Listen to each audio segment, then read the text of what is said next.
Joining us now, Georgia Republican Congresswoman Marjorie Taylor Greene. Congresswoman, you are the torch carrier for the America First foreign policy on Capitol Hill.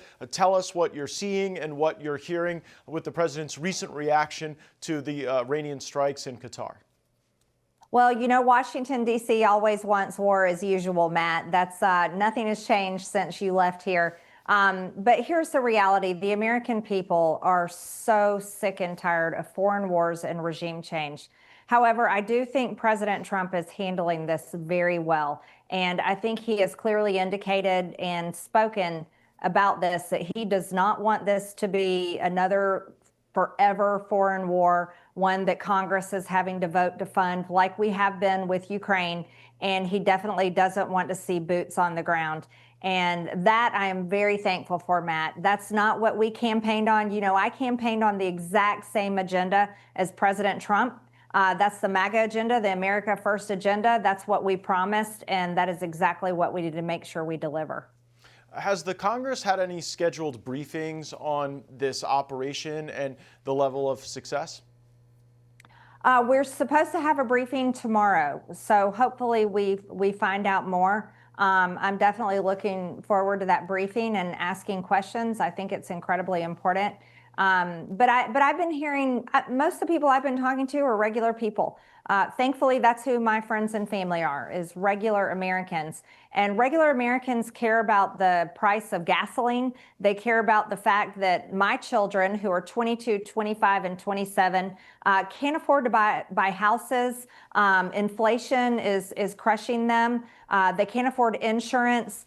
And, you know, the future actually looks pretty bleak instead of hopeful for many young Americans. And that's what makes me so extremely angry. And I think Washington, D.C., all of us need to get focused very hard on making sure that we pass the agenda to help these younger generations in the future.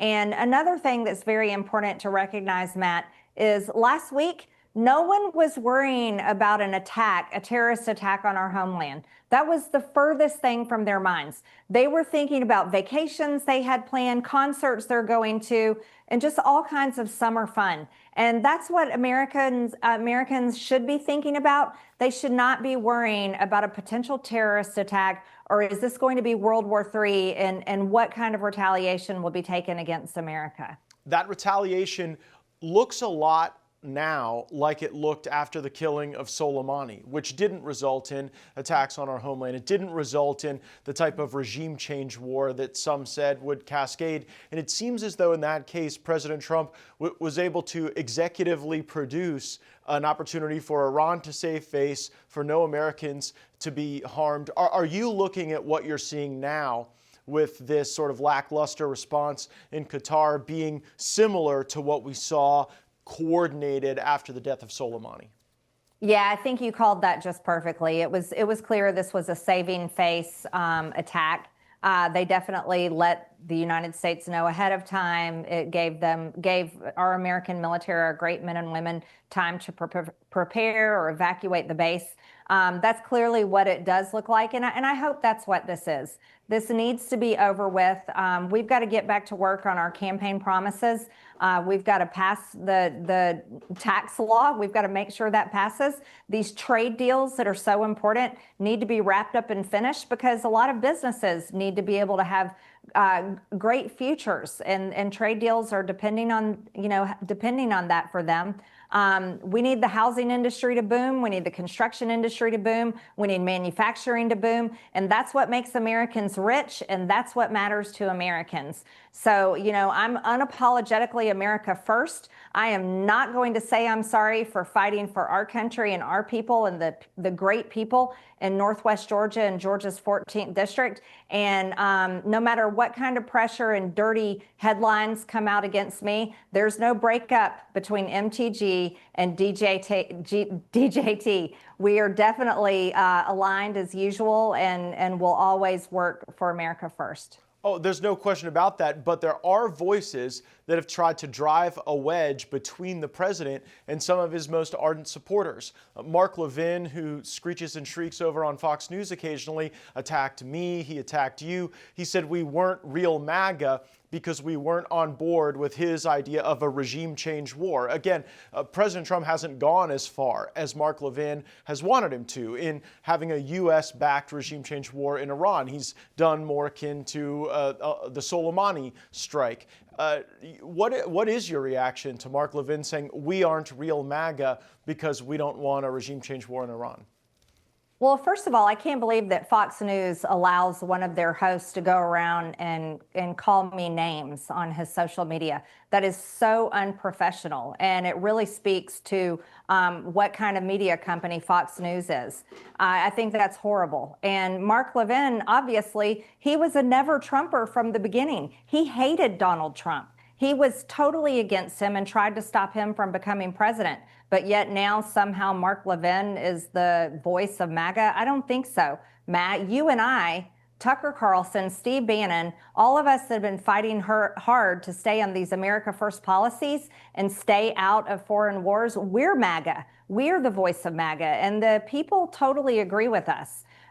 So, you know, it doesn't matter what Mark Levin actually has to say. People don't watch his show. I don't know anyone that watches his show, and his screeching is absolutely unbearable. But I think Fox News needs to reel him in, although I won't expect much out of them. I think that's a media company that would love to share propaganda on their network all day long because it brings in the views. Nothing like scaring the American people with another foreign war to get people to watch the news 24 hours a day. Yeah, it is disgraceful that Fox News played such an animating role in the other regime change wars, never really reckoned with that or apologized for it. And it's almost like the exact same scripts. It's almost like they just went and dusted off the old scripts from before the Iraq war, changed one letter, and now say, Iran, here we go. And in getting to this core of what is America First, because I think it's one of the important lessons to emerge out of this.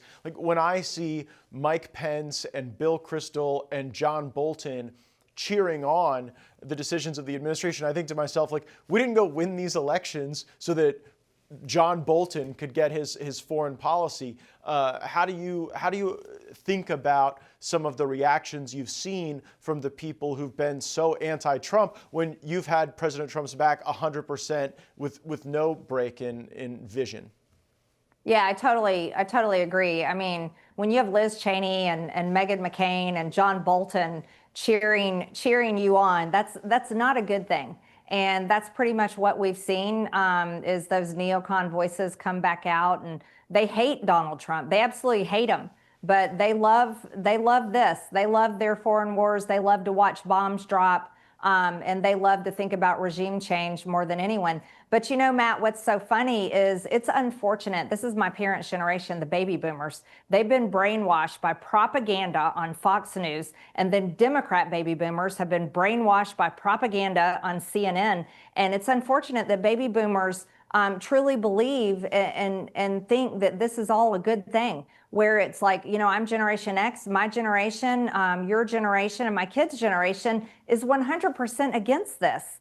And we look at this totally different. We're like, we have $37 trillion in debt. Yes. And we're really sick of the nonstop neocon news networks telling us what we're supposed to care about. And you know, it's gotten to a point where it's really disgusting. But I'm pretty much a lone voice on that issue up here, Matt, and you know why. But that's the way it is. I hear from my people back in Georgia all the time. They are not interested in a foreign war, not one bit. Well, you are the voice of millions, and if you're at times the only voice on some of these matters, it's all the more important for people to listen to what you're saying. You've been laser focused on a lot of these domestic priorities that deal with inflation and housing availability. As the big, beautiful bill continues some revision, it seems, in the Senate, what elements of the bill are you paying close attention to and that you want the American people focused on for their delivery to President Trump? Yeah, thank you for that, Matt. I love so many things in the bill. I think it's great. It passes the tax agenda, energy, and the border security. I agree with President Trump. We need to take out the Green New Deal parts of the bill. But the one I'm paying attention to is the AI moratorium that would take away state rights for 10 years to make regulations and laws on AI. And I am so against that. And if the Senate does not take it out, people need to understand I get to vote on this again.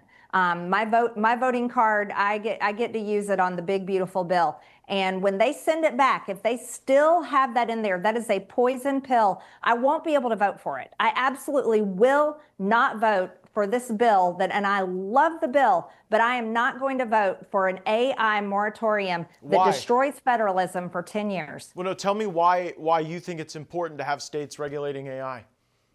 Because humanity is in danger. AI is projected to replace so many people's jobs.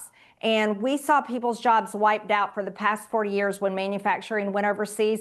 And all the small towns in my district, Matt, they are like graveyards with manufacturing that left years ago. And if AI comes in unregulated, totally unregulated, without laws to protect people's jobs, we are going to see poverty and unemployment and homelessness like we have never seen in our lifetime. And Matt, there will be no jobs for these people to go get, because AI is going to go across all sectors of all kinds of jobs. And I want states to be able to fight to protect their people and their citizens. I want my kids' jobs to be protected. And so I'm not going to go along with whatever lobbyist and whatever big donor talked someone into shoving this in the bill, because this was not the president's agenda, Matt. You and I both know we never saw Donald Trump stand on a campaign rally stage and say, I'm going to take away states' rights for 10 years to regulate and make laws on AI. He never said that. So someone else put this in the bill, and I'm not voting for it. So if, you know what, it'll be totally on them. That's their fault. Yeah, a lot of people don't realize that the first vote the House took was not like the final passage of the bill. Right. That was to get it to the Senate to continue to work through these issues. And I think it's good that you guys sent it over the Senate to keep the momentum going for the agenda. Mm-hmm. It sounds like I have not paid nearly enough attention to this issue, and I will look into it more. But to help orient us, Congresswoman Greene, who are the lawmakers who share your view against this moratorium, and then who are the lawmakers who you see advocating for its continuation in the legislation?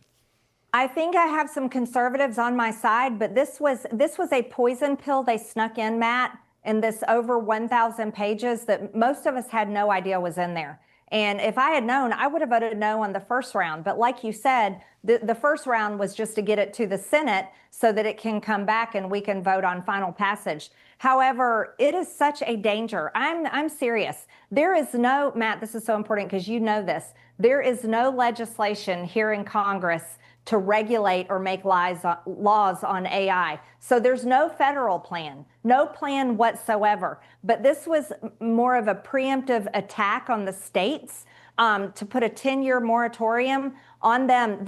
If they do this, states will not be able to regulate or make any laws, no matter what. And the federal level will be the only power that can regulate or make laws on AI. And just imagine, okay, we have the Trump administration right now. We're Republican controlled in the House and the Senate. What does that look like under a Democrat president and under a Democrat House and Senate? We have no idea. So I'm just telling you right now, I'm pretty much alone on this, with the exception of probably a few more. But we need more Republicans to understand that they would be destroying people's lives. We will destroy people's lives and prosperity in the future if we allow this to pass, and I'm not doing it. Georgia Republican Congresswoman Marjorie Taylor Greene, the absolute America First champion on Capitol Hill. Thank you for the positive contribution you've made to this discussion around these foreign affairs, and we appreciate your great focus on the domestic matters that are going to define the future of the American economy. Thanks as always for being on with us. Thank you, Matt. I appreciate it.